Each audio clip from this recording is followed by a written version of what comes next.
Hi, welcome to GetSoStrong.com. This is another Gear class with your host, Rabbi David Betts. Who do we have here? Mr. Clark, are you here? I am here present. All right. For those watching on YouTube, I apologize for the delay and lag time between me and Mike. We've just moved offices, thank God. And I'm back to a big open space. I'm out of my closet. And unfortunately, I'm on Wi-Fi until Hot comes to connect my internet. And it's not exactly the most swift thing for live conferencing. So I believe there's a slight lag, and that'll be fixed as soon as I get Hot out here to switch out the internet. So otherwise, we're in our new digs. It's big, it's spacious. Thanks to my daughter Zohari for sharing the room with Ruvain. I'm tired of, they want to be together anyways. So now Abigail and I have a nice office. And it's good to be back. And just to let everyone know, again, Mike, you and I have talked about where I've been. And I love to do this meditation, don't mind. I love the question of where have you been, where have we come from, what happened. I love to go forward and backward in my mind in time, because so many times that question is pertinent. It's like almost like, how do we get here? Where are we at? We're turning the corner into February, and I'm saying, wow, right? We're 6 months in Jerusalem. What does that even look like? Right. How in the world has 6 months gone by? Well, it looks like this. Again, I love to do this meditation. It goes back all the way to Cape Town of 18. It goes that far back. Cape Town of 18. Even that is a tail end of what I call the Blumenstiel Wars, of putting out the dossier, basically defending my name against attacks. And there was a time period where Noahide got a little bit rough, and that was at the end of 17. Right, so Jacques and Russell are all coming to Israel in November 17, and the dossier got put out October of 17. And that was like the high holidays. Turn the corner into 18. I'm gonna go to Cape Town in March, and at that time I'm worn out. It's just the end of a very, very long fight.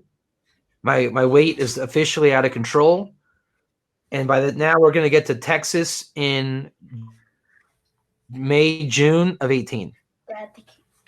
I don't even remember those trips being so close together in time. That's why the meditation is hard, but I guess it was. And in Texas of 18, I'm going to turn 40. And somehow, as I was talking to James Gosnell last night, he was there with me in Pittsburgh for my 40th birthday. And I guess it was interesting. I kind of believed that I was going to go on this journey. And James said, he wanted to see if I would do it on my own. He didn't want to encourage me, hey man, you're going to do it. And it's hype and false hope. And so that's when this last round started. Obviously, the diet's going to start in July, and I'm going to lose about 10 kilos a month.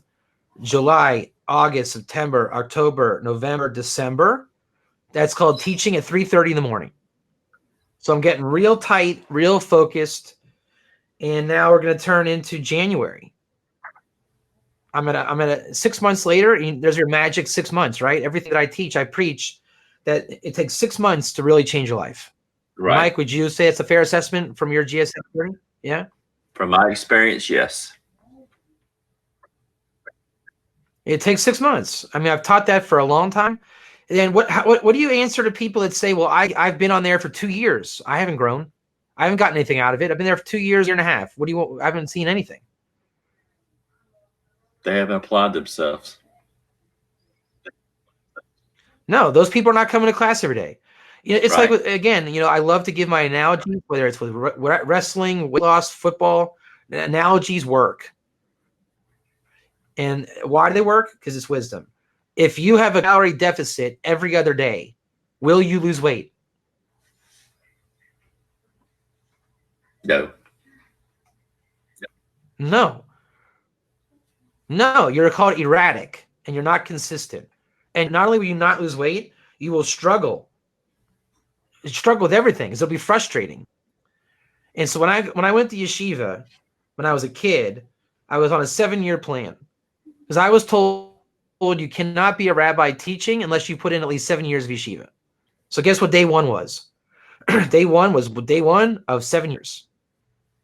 And at the end of those 7 years, I called my rabbi in Cleveland and said, thank you for the advice. I just ticked in 7 years today. I can now officially teach according to you. And nobody's going to go to yeshiva for 7 years. Most people are not thinking that. I did. If you get the prescription, you follow the advice, it works. That's wisdom. Follow the instructions. It works. Why do I use weight loss as an analogy? Because it's a prescription and it works. It's just a clear example of such a concept. Now by February, I'm meeting Avigail. Didn't intend on it. No intentions of that. Now I'm running to Jerusalem, dating February, March, engaged in April, Cape Town in May, marriage in June,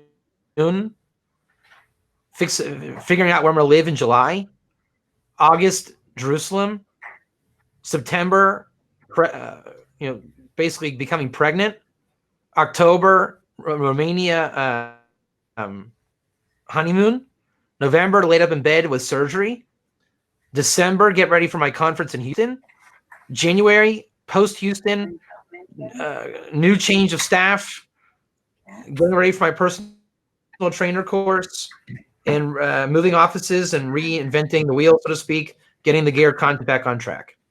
Why am I saying the Gear content back on track? Where did you see in that timeline that I had spare time and luxury? Not to say the classes stopped. They didn't.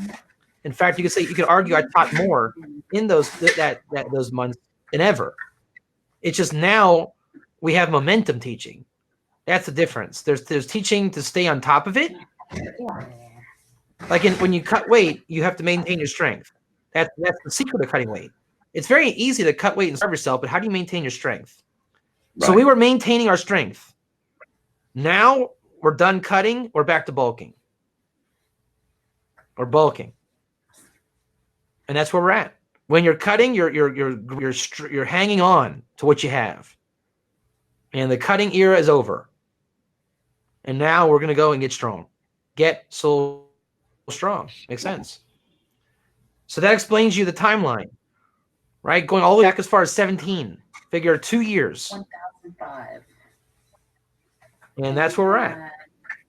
So it's now 5:30 in the morning, Israel time, here with Mike Clark.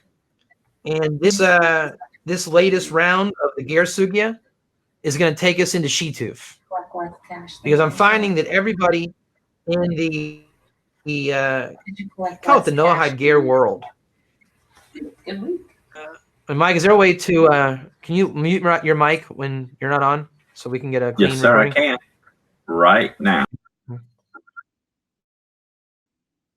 Whenever you have somebody to chime in or ask a question, remember unmute your mic, come on, and then mute your mic. You can always communicate with me in the chat box. As you see it, you press the one for me. You can communicate in the chat box. You go ahead and press the one for me in the chat box. Now, what I'm finding in the Gear world is the controversy. Remember, I don't want to call it opposition anymore. I think we've evolved out of the concept of opposition. And I'm working with people in Jerusalem that genuinely want to understand this. So it's not so much an opposition.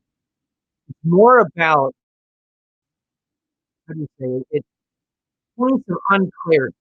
Right? The unclear point in the subject. And they're not investing in the subject for 10 years to say that it has been. And therefore, you can't expect them to I just have it so clear in their minds. And I'm not saying it's necessarily clear in my mind. I mean, I think it is, but I don't know if they think that, and I don't know if they have to think that, or if they owe me that. But if we're going to discuss it, and I believe it's clear in my mind, where is it not clear, admittedly, in their minds? And that is, a Noahide takes on 7 laws. Mike, would you agree with that?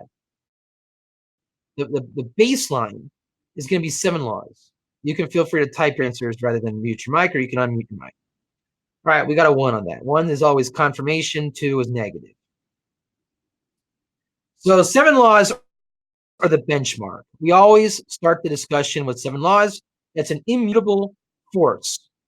Anything non-Jew, Noahide, Ger, especially Ger, your benchmark is not how much Torah do we learn and how much Shabbos do we keep. That is not step 1. Step 1 is 7 laws. Is that clear? In fact, is that crystal clear? That's a 1. In the 7 laws, I'm pretty sure one of those 7 laws is to not serve through avodah zorah. Would you confirm that, please? We're going to be super clear and crystal clear on these points. So there's no avodah zorah. Now, why am I emphasizing avodah zarah when I could say, is there a law speaking about limb of a living animal, stealing, etc.? Why am I focusing on avodah zarah? Because the lowest common denominator of that which is a Gentile, let's say that's a real Gentile, versus one who is on his way out of being a Gentile, as outlined in the Torah, is, are you an idolater or not? What is a nachri? Nachri, in the Chumash terminology, is an idolater. And therefore, if I'm a non-idolater, I have renounced idolatry. Technically, by the Chumash terminology, I am no longer a nachri. The nation of Israel was brought out to be a non-idolatrous nation. We are not nachris. Ostensibly, in the Chumash, a ger in your gates is a non-idolater. You give the meat to the ger in your gates and you sell it to the nachri. Now, why that concept was lost in people's minds rabbinically, I don't have an answer for that. Why there's not a consciousness of coming out of idolatry, calling it ger, etc. Now, I will argue rabbinically that is the prescription.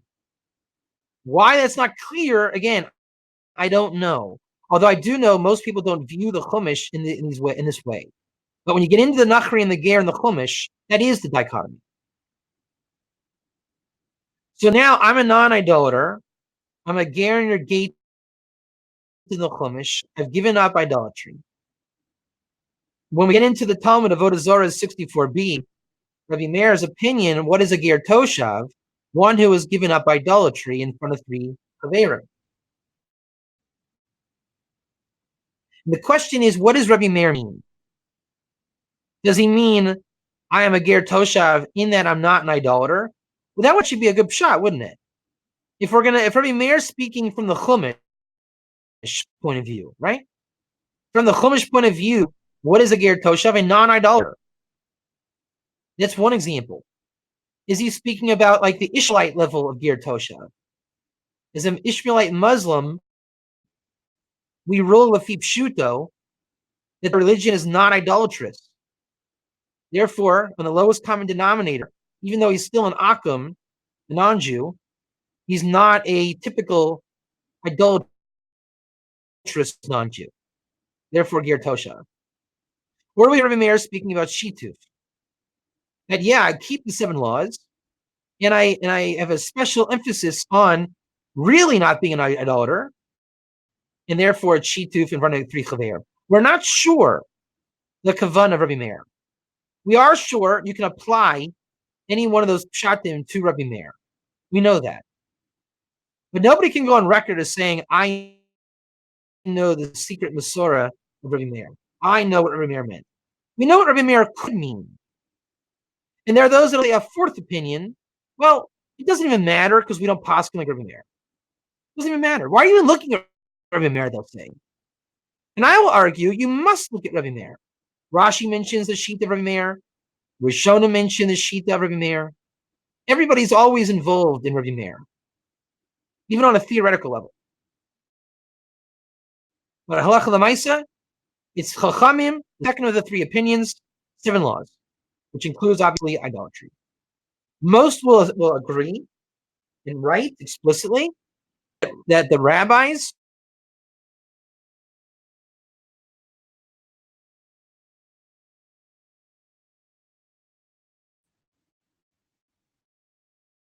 are saying Meir's highlighted 3 Averim is present in their Shita of accepting the 7 laws, which is called Kabbalah. So what is a Ger Toshav? Somebody with Kabbalah in front of 3 Gimel Chaverim on the 7 laws. And we may add that included in Avodah Zarah is Shituf. So when I do my Kabbalah, I have rejected Shituf. It's implicit in my rejection of Avodah Zarah. In the third opinion, which is Acherim Omrim, others say it's that I have taken on the whole Torah in construct, except I don't eat Nevela. Now, I have gone through that teaching you, Mike, and also in Houston. I believe that there are creative ways to understand that opinion because it does not seem clear that that opinion is suggesting I, the Ger Toshav, A, I eat Nevela, B, I take on every other precept of the Torah. I don't think it's encouraging I'm an almost convert. That I take on 612, my 613th, where you, the convert, reject Vela, that is your conversion. My Ger conversion, so to speak, is that I remain eating the Vela. But the Chavetz Chaim, the Biur Halacha, the field 4, which is the Ger Toshav and Hilchos Shabbos, seems to suggest, quoting the Magin Avraham, commentary of the Shulchan Aruch,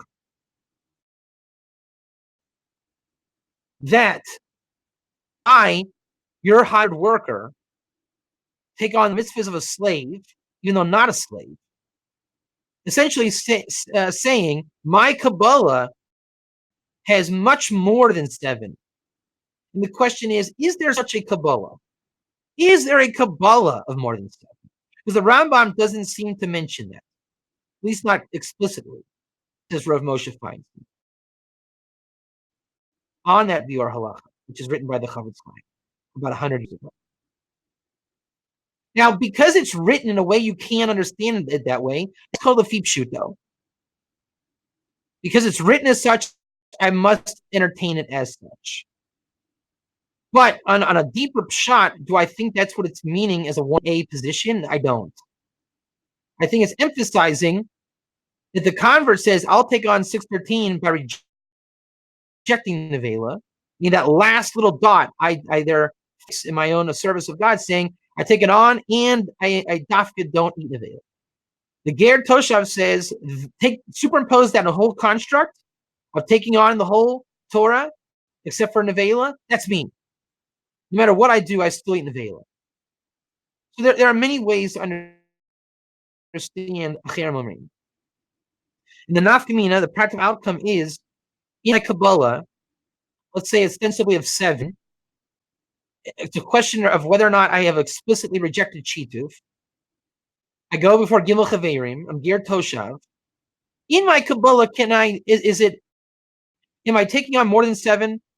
Where if I took on Shabbos, I'd have to keep Shabbos like a Jew? And that's where it's controversial. What does he mean by taking on more than 7? In his Kabbalah, the Nafkamina, if I take on Shabbos, I must keep it like a Jew. Yet we're told a non-Jew that keeps Shabbos is Chayav Misa. That's why I don't think that opinion is encouraging more than 7 Kabbalah. I think it is emphasizing not eating the Vela. But we know that the Kabbalah works if he does do it. So I don't think that opinion is saying, hey, go out and take on as much as you can. I think it's lowest common denominator taking on, hey, I've given up Nevela. Which the concept of giving up Nevela is attached to all 16, because the convert says, I take on everything, even not eating Nevela. It's a concept of called taking on everything but Nevela. So I'm not saying that it's noheg, accustomed to take on all except for Nevela. I don't think that's the Iker way of reading that Shita. But I obviously you must read it that way, B'diavad, in a less ideal way. Right? Lechachila, we're not taking on all 612. B'diavad, it looks like you can, according to the Biur Halacha. Moshe Feinstein says, I don't think so. And that's the question. How do you read a Cherem Rim? It's a question. Well, we don't even paskin that way. But we do know there's a halacha to give nevela to this non-idolater, even today. The Torah calls them ger in your gates. That halacha exists today. It's not limited to the state of Israel, the land of Israel, the time of Jubilee. Ramban has it as a mitzvah deraisa of the 613 to give nevela to the ger. The Rambam has it listed under give goods to the poor. And it is absolutely forbidden to give a gift to an idolater or someone labeled an idolater, which is the Nachri of today. So now in the halacha of Chachamim, 7 laws, the question that all this boils down to is how do we understand the Avodah Zarah at 64b, the 3 opinions, namely Shituf. And the first 2 halachas work off each other, Rav Meir and the rabbis. Is Shituf different and separate from 7, i.e. Avodah Zarah? Is it an additional rejection? And there's a phrase being spread around. Are B'nai Noach warned or cautioned on Shituf? Is Shituf one part of the 7? Or is it additional? And there's a mini sugya in the Shituf thing. And that's what this latest round of Ger series is going to focus on, the Shituf discussion. Because where the rubber meets the road with Ger is let's go through the progression. I'm a Nachri. Type 1, Mike, we're Nachris. We are Christian, we are idolatrous, right? We're in that world. Are you with me, 1 or 2? Are you with me, 1 or 2? And we want to leave the church. We have a chush to leave the church.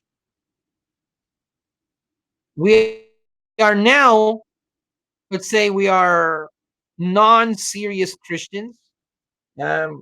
We have the din of an Oved Avodah Zarah. We're treated like idolaters.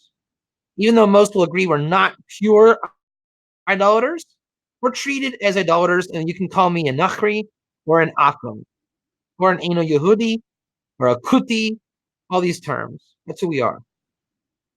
Now we're going to totally leave the church, and we're kind of in no man's land searching for the truth. I believe in Hashem and Torah. That, to me, is the Iker Noahide. 1 or 2. I'm a nice Noahide. I've left the church. I don't want JC in my life. I have come to the awareness of Hashem, the Jewish people, land of Israel. I'm a Noahide. Type 1. And now I'm learning the 7 laws. I don't want to get back into the trap of my previous thinking. I'm probably a little bit queasy on Kabbalistic teachings because I don't want to become an evangelical again and goofy mysticism. So I'm a bit rigid. Again, I like to bring in diet analogies. When I was losing weight, I was extremely rigid. I didn't know how to cook. I didn't know which foods were okay. I had no freedom. I was extremely rigid in terms of my variety of food and my freedom in food. Now that I've expanded beyond, I'm no longer rigid. I'm a free soul. Analogy just works. So now I want to take Kabbalah by myself.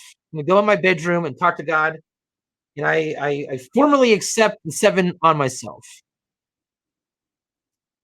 So now I'm like I'm a good level Noahide. Some would argue I'm a pious from the nations. I'm a Chosim Muslim. Now I'm going to get even more serious. Right? My Torah learning is going up. I want to keep the Sabbath in some kind of way. That's what I feel. And I just want to grow. I want to grow in my relationship with Hashem, and deep down I'm looking for my mazal. And in doing so, right now, as I stand, I'm a Noahide, ex-Christian, Do I still have the Nachri Akum label on me? Am I a Shabbos goy?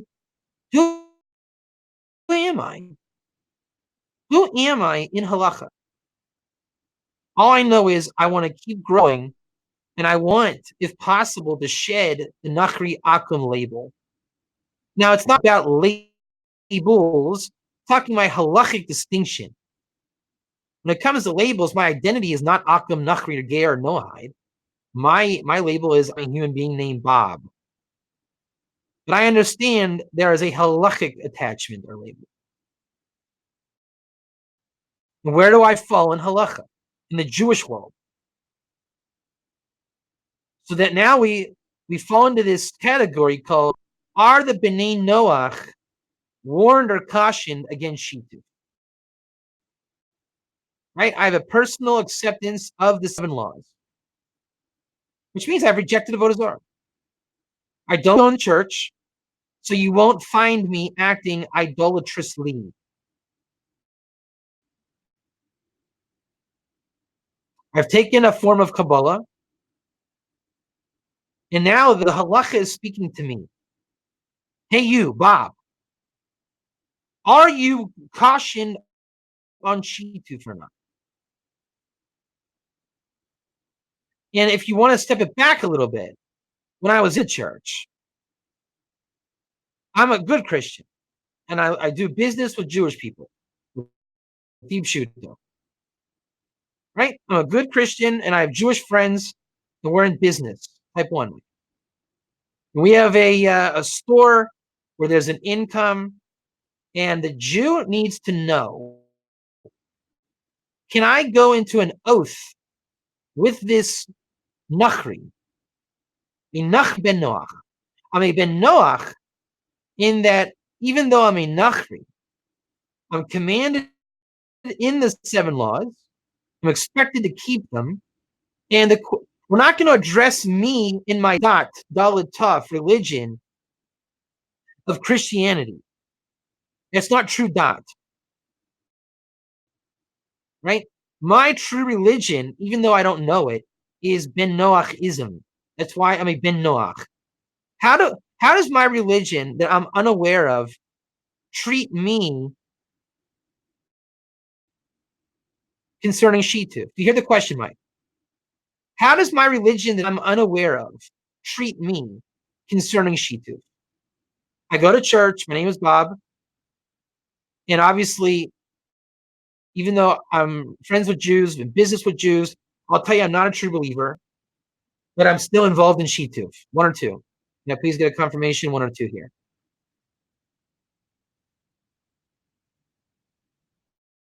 I agree with me. So, my religion is Ben Noachism. I don't know that yet. But everyone in the world, not Jewish, is commanded in Ben Noach. That's what a Ben Noach is. In a vulgar way of saying it, a non-Jew who is obliged to follow Noahism, Ben Noachism. By definition, I'm quasi-Noahide, even though I'm a Christian. So now I want my money back, and I want to make you swear on an oath, Bob. Do you swear to give me my $10? And Bob says, yes, in the name of Yeshu, I will give you $10.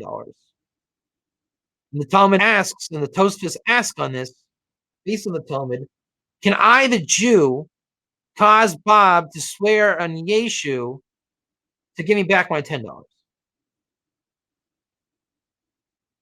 And the answer is, it's not considered placing a stumbling block before the blind.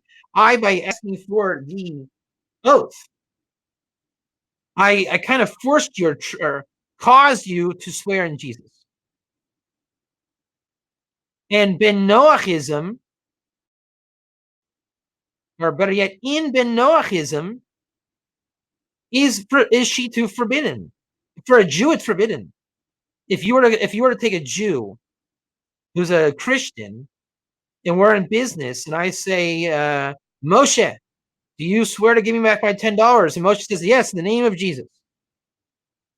Now I just brought a fellow Jew to sin. Can't do that. Now, I don't know the halachas inside and out of how Shituf works in Judaism, and it's not my intention here. Maybe there's a leniency. I don't know.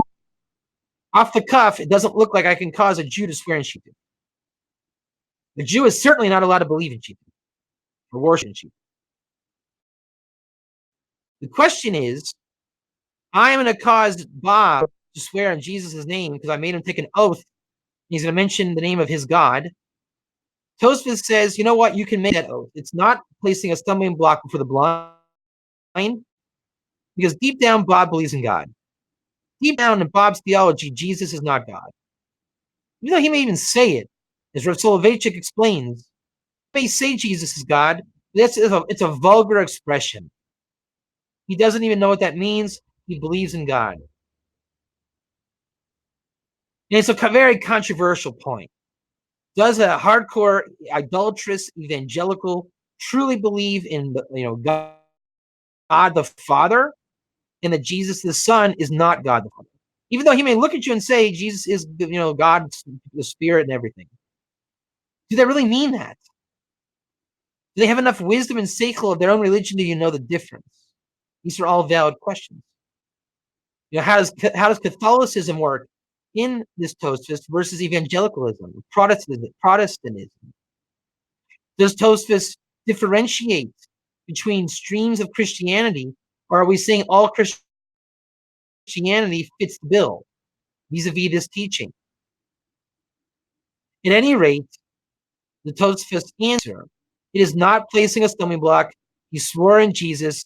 We say he didn't mean it. The oath is valid because Bnei Noach are not cautioned on Shituf. It's at least in terms of me,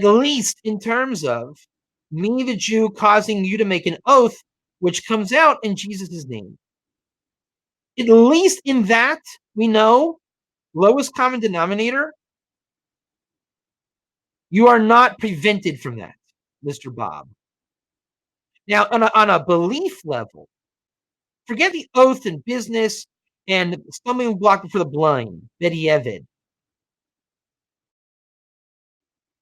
Lechatchila in my Christian service, as I'm a good Christian in my heart, right? I'm a good Christian. Yet over me is a true religion that I'm unaware of called Noahism. I mean, truly I am a Ben Noach.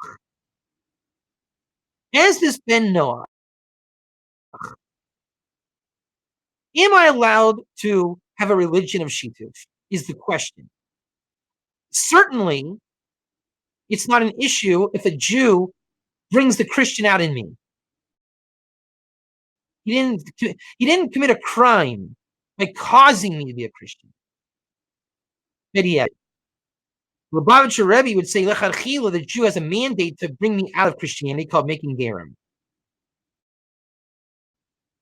But B'diavad, I didn't commit a crime by allowing you to perpetuate your Christianity.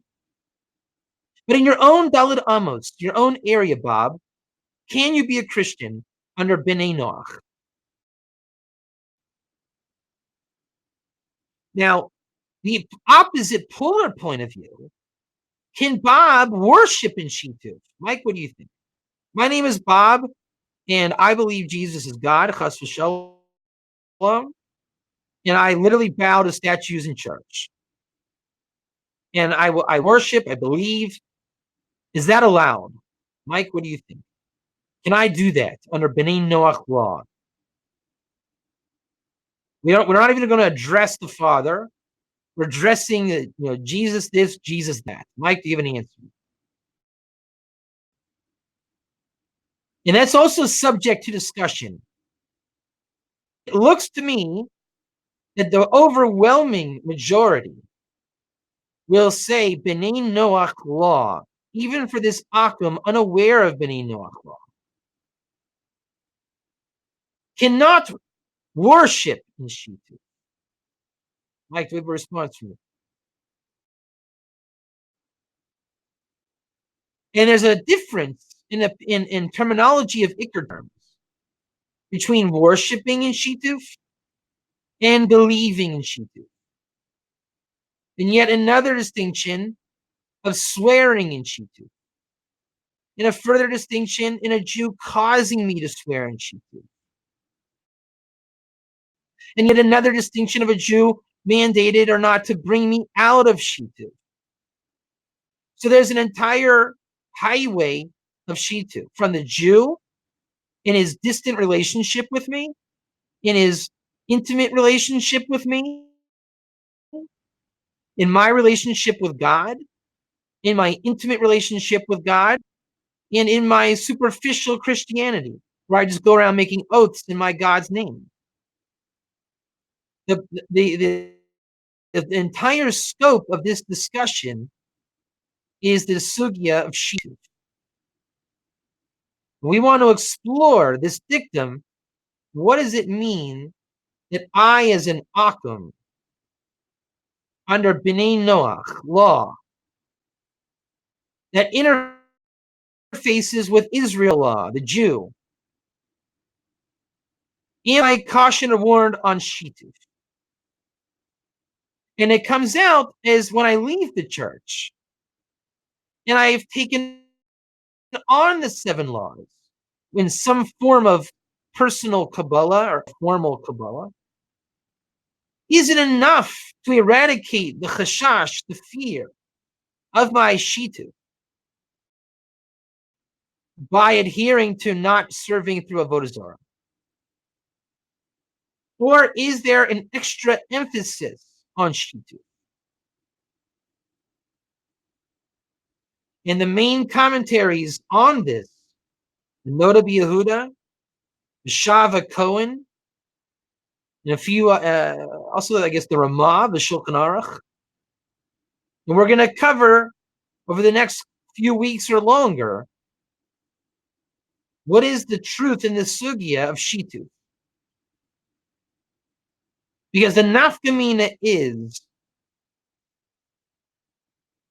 as a Ger Toshav, someone who has left being a Nachri, became a Noahide, and wants to become a stronger Noahide, i.e. someone mischazik, strengthened in Noahide law, so much so that I'm called Ger Toshav when I do a Kabbalah bifnei Gimel Chaverim, which makes me considered the pious of the nations. When I stand in that Kabbalah, is there an emphasis of Shituf? Or is it considered part of my Avodah Zarah, rejection? And to run it back, as I stand, let's say in the church, as a Nachri under B'nai Noach law, are you expecting me to drop my Shituf? Let's say as under Ben Noach law. And if so, what does that look like? Does it look like not worshiping in Shituf, not believing in Shituf, not swearing in Shituf? All of these questions are part of this idea. Now that we've understood the questions, we will explore the different points of view through rabbinic writing, and it's a rabbinic sugya. It is an entirely rabbinic sugya, because Chazal did not address it in great detail. The later rabbis did, based off of Tosfos on the Gemara and Sanhedrin. That's all for today. I hope you've enjoyed. Stay with us for the discussion of Shituf. It'll continue. I'm not sure if it'll be on Sunday or also maybe on looking like Wednesday nights Israel time. But you can be sure this will continue. Have a great, here it's morning, a great evening where you are. Shalom.